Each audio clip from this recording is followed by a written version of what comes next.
Augusto Roa Bastos, hijo de Lucio Roa y Lucía Bastos, nació el 13 de junio de 1917 en Asunción. En su etapa escolar, estudió la primaria y 2 años de secundaria en el Colegio San José y a los 15 años, 1933, se enlistó para luchar en la Guerra del Chaco, de 1932 a 1935, como participante de servicios auxiliares de enfermería. Para 1947, con el estallido de un movimiento revolucionario en Asunción, migró a Argentina, donde se desarrolló en el ámbito cinematográfico. Al inicio de la década del 70, su retorno a Paraguay fue permitido, pero al llegar fue acusado de ser un agitador de ideas marxistas.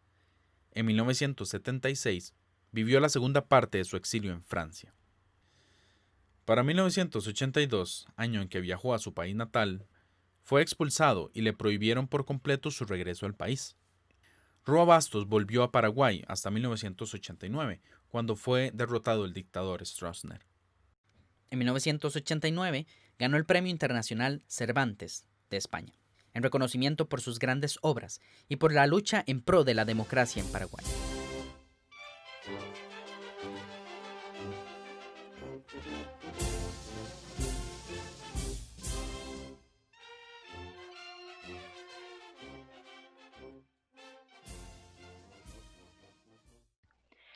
El autor relata la historia de un dictador y se basa en la figura del personaje histórico del doctor José Gaspar Rodríguez de Francia, quien gobernó Paraguay tras la Revolución de 1811 y ejerció como supremo dictador desde 1814 a 1840. La escogencia de este personaje y su papel en la historia del Paraguay resulta una crítica directa al gobierno paraguayo de Stroessner, quien establece una nueva dictadura durante los años de 1954 a 1988. La novela engloba el pensamiento colectivo de Paraguay, además de mencionar a líderes revolucionarios como Macario Francia, Gaspar Mora, Casiano y Cristóbal Jara. La obra se basa en las órdenes y pensamientos del Supremo, en el cual establece una relación padre-hijo con el pueblo paraguayo y expone a lo largo de la novela sus pensamientos omnipresentes. La novela inicia con un comunicado anónimo que colocaron en la puerta de la iglesia, en donde comunica la muerte del dictador, y tras la cual se empiezan los preparativos para conmemorar y otros celebrar su muerte. Posterior al encuentro con el papel anónimo, inicia una conversación constante entre el dictador y Patiño, su escribano y servidor más cercano, el cual también se convierte en aquel que recibe todos los descargos de ira y órdenes del Supremo. A lo largo de la novela, una de las escenas que más nos llamó la atención fue cuando el dictador encuentra una calavera. En este momento el Supremo empieza a debatirse y pensar sobre su vida y la idea de la muerte, la eternidad. Él se autocalifica como un no nacido. No quiero ser engendrado en vientre de mujer, quiero nacer en pensamiento de hombre. Narra parte de su vida, cómo ascendió en el ejército, especialmente en 1774, y las batallas que enfrentó contra los brasileños. Luego del triunfo de la revolución, enaltece los recursos y la tierra llena de riquezas de Paraguay, la libertad campesina y el deseo imperante de la apertura del mar y los ríos para el comercio exterior. En la obra se visualiza cómo el Supremo cambió la estructura de las Fuerzas Armadas desde arriba, es decir, relegó del cargo a los comandantes que fuesen holgazanes e ineficientes. Se enteró de una conspiración por parte de Patiño, su escribano y ayudante leal, lo que le llevó a la confrontación de palabras y reflexiones sobre las penas, los pecados y los ejecutores. Finalmente, se relata que Patiño se ahorcó en su celda antes de ser ejecutado. Tiempo posterior, el Supremo murió. La novela histórica Yo el Supremo fue terminada en 1973 y publicada en 1974. La obra responde no solo a un contexto específico de Paraguay, sino a una realidad internacional. El auge del petróleo facilitó el crecimiento económico y el desarrollo de la industria. Estados Unidos logró consolidar su poder y estableció una política proteccionista que perjudicó de forma potencial a los países de América Latina. La emigración a Latinoamérica de clases trabajadoras europeas trajo consigo los ideales marxistas y las ideas socialdemócratas de la Rusia bolchevique, que marcaron las revueltas antiimperialistas en las economías de enclave.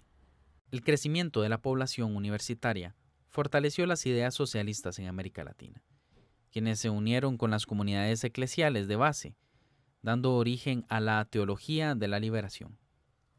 La Comisión Económica, establecida por las Naciones Unidas, fue creada con el objetivo de estudiar los problemas que se suscitan en América Latina, a consecuencia del desequilibrio de la economía mundial.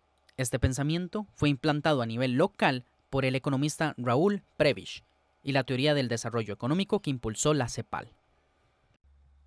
Entre los temas tratados en las reuniones de la CEPAL se enunciaron los problemas y políticas de la vivienda, los problemas de la urbanización, los censos de población, el desarrollo de los medios de información, la educación y el desarrollo económico y social. Para poder entender el contexto que vivía Paraguay en la década de 1970, en la cual se termina de escribir la novela Yo el Supremo, es importante analizar los conflictos políticos y económicos que sufrió el país desde la década de 1930. La Guerra del Chaco de 1932 evidenció la lucha de dos países sin costa y la importancia de la misma para la exportación, debido a que se disputó el dominio del sistema de navegación fluvial de la Plata. La victoria de Paraguay incentivó el nacionalismo y la Revolución de Febrero de 1936.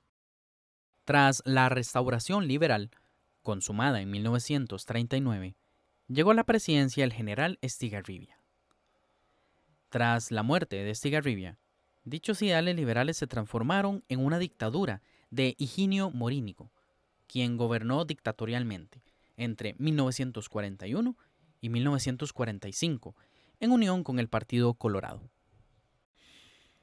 Sin embargo, como lo expone Hayek en su propuesta económica, el control estatal terminó en un autoritarismo que no benefició a la economía paraguaya, por lo que liberales, febreristas y comunistas establecieron una coalición para el derrocamiento de Morínigo.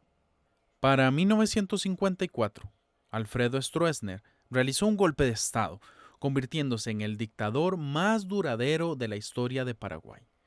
Su éxito se debió al control de dos instituciones clave, el Ejército y el Partido Colorado. En las periferias de la ciudad se ubican los estratos más denigrados. Se crea una barrera con el campo, en el cual habitan indígenas y poblaciones que eran vistas como inferiores.